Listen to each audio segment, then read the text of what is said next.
Good morning and welcome to Morning Scoop for Wednesday, March 2nd. This is your daily Buckeye fix. I'm Tom Orr. The spring game is in 45 days, the Notre Dame game in 185 days, the game against Michigan in 269 days. Our countdown to spring football continues today with a look at the offensive line. This is a spot where the Buckeyes have only two guys coming back at the positions they started at last fall, but where there also aren't necessarily a ton of uncertainties either. Kind of a weird situation, but my guest once again is Kevin Noon. Kevin, thanks for being here. Absolutely, anytime. So we're kind of running through all these positions with the same 5 questions, but there's kind of, depending on the position group, the answers to certain questions are more interesting than others. So I think this is one where the answer to the first one is one of the most interesting ones. Who is the guy with the most to gain this spring? Is it, whether it's a guy who can win a starting job, a guy who can earn his way onto the 2 deep, like who is this a really big spring for? I as you announced that we were going to do this series and I started doing research, this is the position group that I had the biggest set of questions with because, you've got guys that you're going to pencil into positions. You're going to pencil in Paris Johnson Jr. at a position. You're going to put DeJuan Jones at a position. Matt Jones probably at a position. I'm really interested in seeing what happens at center. What does Harry Miller do? Is Harry Miller going to be able from spring into fall, is he going to be able to surpass and take his position back from Luke Whippler? I think that somebody like Harry Miller, but it's been such a wild card as to what his health is at any given time, where he stands with things in that nature. Is he a center? Is he a guard? Where do things fit? But I think Harry Miller really is kind of that wild card in terms of line because I have a feeling you and I could probably name off the same 5 guys that we think are probably going to be the offensive starters, but I think the biggest fly in the ointment there is going to be Harry Miller in terms of what he could do, because everybody else is either still really young or then you might have somebody like an Enoch Vimahi who's kind of been bounced around a little bit, seems to be like that 7th offensive lineman. Maybe he's the 6th offensive lineman at this point. So I'm going to say Miller. Miller's an interesting answer because I think Miller might be my answer to the next question, which is who is this sort of a make or break spring for? Because my assumption is, if it ain't broke, don't fix it. And it seems like it wasn't too broken with Luke Whippler at center last year, so they might not mess with that. So if let's run through real quick sort of where we think that line might end up after spring ball. Because I think Miller is, to your point, the big question mark.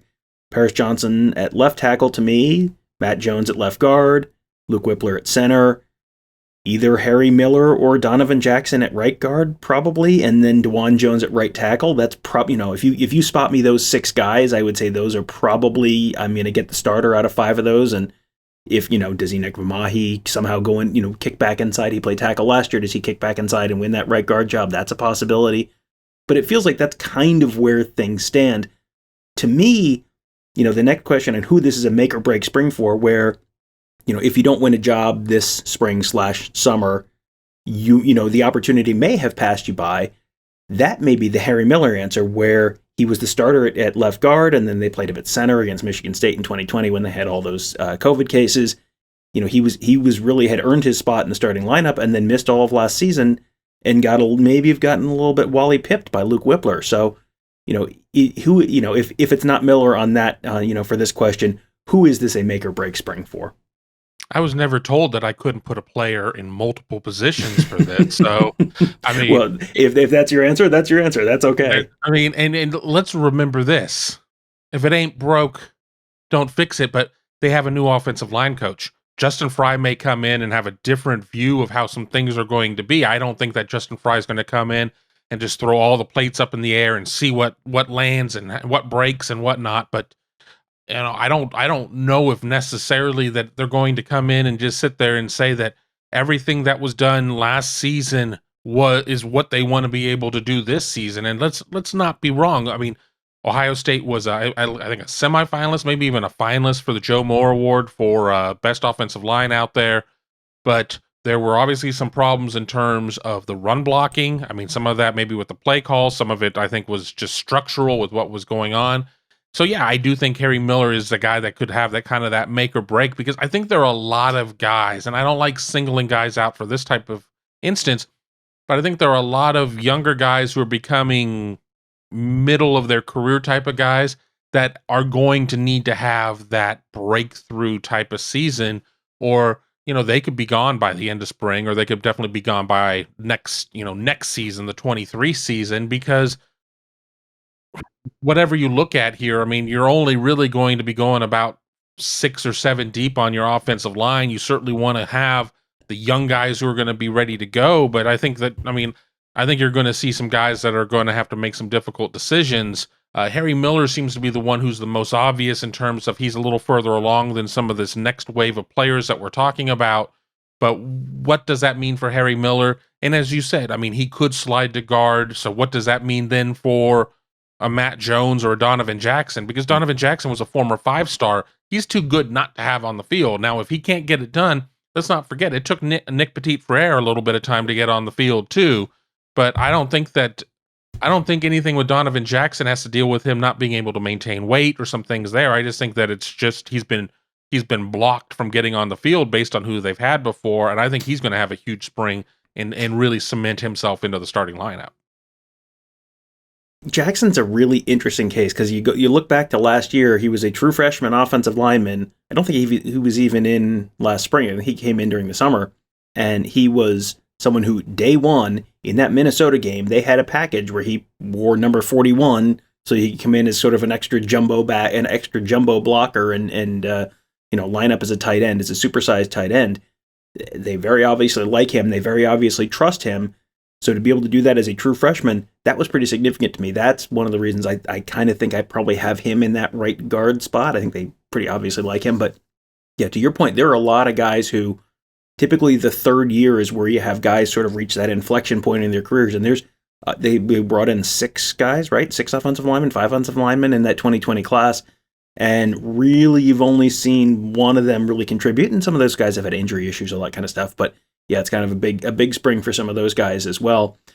Who is the star player on this unit this fall? I feel like there's a couple possible answers, but who do you think this is the big star on that offensive line this fall? Yeah, I think you look at DeJuan Jones as somebody who has the personality and kind of the reputation, and he's going to be playing the position that he's going to be playing moving forward. But I think when it comes to hype and everything else, and just who he is off the field, I think you have to look at Paris Johnson Jr. I mean, he's just such, his philanthropy that he does out there in terms of his foundation and everything else within the community. And he's a hell of a football player too. So I think that Paris Johnson's going to be the guy. But I think if it goes to, you talk to 10 average Ohio State fans, they're going to you say pick one of these linemen out of a group, it's going to be DeJuan Jones just based on his size and his stature. Yeah, he's someone who I think is so physically imposing, and even in Ohio State football players generally are just enormous, and you go even if you're a big person, you stand next to them and it's like these people are like a different species of human being. Even in that group, you can spot DeJuan Jones from across the practice field because he's the guy who's a head taller than anyone else and bigger than anyone else. So yeah, and just in terms of personality, I think he's a good answer. But yeah, I think either of those tackles, I am super intrigued at Paris Johnson, what Paris Johnson might be this year, because Paris Johnson, as a true freshman, had kicked inside to guard. He was playing snaps in the college football playoff when they had guys go down. So he's someone who was another person they trusted immediately in a big role, played a really good year at guard. You're finally going to get a chance to see him at tackle this year. I'm very intrigued because he's someone who, if he has a good year at tackle, he could be a top 10 draft pick a year from now. So I think he's a good answer. Next one is the freshman you are most excited to see. And, this could be a redshirt freshman or a true freshman. A lot of times it's a true freshman with offensive linemen because they take a little while to develop. Sometimes I think this might be more of a redshirt conversation than a true freshman conversation. But who do you is the freshman you're most excited to see there this spring? Yeah, I mean, I think that you immediately go to Donovan Jackson as the redshirt freshman just because of everything you said. They had the package for him coming in as kind of the jumbo guy and everything along those lines, and he just really kind of checks off those boxes. I think if you sit there and you look at the class of 22, they brought in 4 guys, and I don't know if Carson Hinsman, Avery Henry, George Fitzpatrick, Tegra Shabola, I don't know if any of them are going to have an immediate impact. And I think they've got a good mixture of guys that some of them are going to be a little bit more of a project, like an Avery Henry. I think that you have I think Tegra Shabola is a very interesting candidate for what he's going to be able to do. Um, I think a lot of that is going to get sorted out as those third-year players start to figure out what's going on. We've said it on previous shows, and I'll say it once again. If Ohio State is sitting at 91 and has to get to 85, there's going to have to be a little bit of thinning of the number to get to the number, and I think we could see some of it here in the offensive line. So, if guard suddenly has a couple of guys sit there and say, I'm out, I think that somebody who maybe projects as a guard could move up. But to me, it's pretty obviously Donovan Jackson. And, Donovan Jackson, technically, he's listed as a sophomore. I didn't realize he had played more than 4 games last year. So technically, I mean, we'll allow it because he really didn't play as an offensive lineman much last year. But the other guys who are redshirt freshmen who we didn't talk about there, Zen Mihalski, who is a tackle who came in kind of small and just needed to put on weight last year. Ben Chrisman as well. Chrisman, someone who was, kind of a top 100-ish prospect. I don't know if he finished it, where exactly compared to 100 he finished on the final list, but, he was, a very highly touted prospect. Came in from a smaller school in kind of north central Ohio. And, he's someone I'm kind of intrigued to see this spring. I don't expect him to be a starter this fall by any means, but, maybe he can work his way into the 2 deep and then be in line when Matt Jones and, if Harry Miller or whoever moves on after the year, you potentially are in line for a starting job in 23. So he's another interesting guy to keep an eye on. Last question here is the biggest concern on the offensive line. Is there something that jumps out to you as, this is a spot where you've got, or a position or an overall, sort of concern about the offensive line? Because this feels like they're a position group where they're not everything is settled, but also it doesn't feel like the floor is particularly low here. It feels like they're going to be at least a pretty decent offensive line. So what to you is the biggest question mark or the biggest concern going into the spring? Yeah, last week we kind of talked about how new coaches and to them new players, how they're all going to mesh together within a system. I guess my biggest concern is how much do they tweak? Where do they tweak? What are some of these decisions that they make? I mean, we're only looking at one new coach on the offensive side of the ball, and it's the offensive line coach with Justin Frye. I think they've got the Jimmies and Joes out there. I mean, you certainly lose some talent. I mean, you have 2 guys at the NFL scouting combine this week. So it's not like they just lost a couple of depth guys. They lost 2 starters. Where's the depth going to come from? I mean, Ohio State is always in a constant, reloading cycle.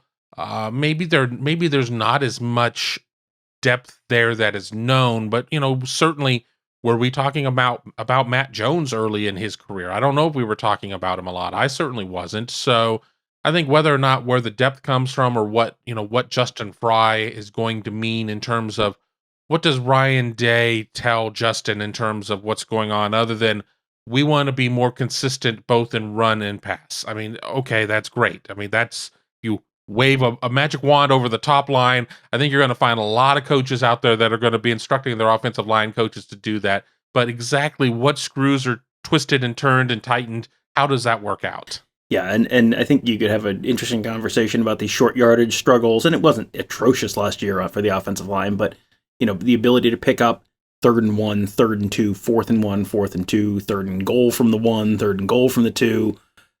Those short yardage situations, they were just kind of like middle of the pack as an offensive line. They were pretty good at other areas. That was an area where they struggled.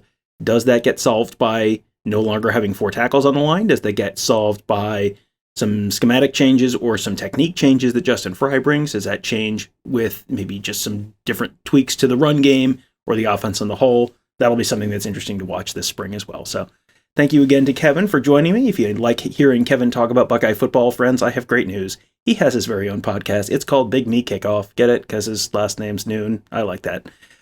Big Me Kickoff. You can find that wherever you find this show. Just you can search Buckeye Scoop to find that. You can find all of our great podcasts that way. So that'll do it for today. Thank you guys all for joining us. Have a great day. We'll talk to you tomorrow.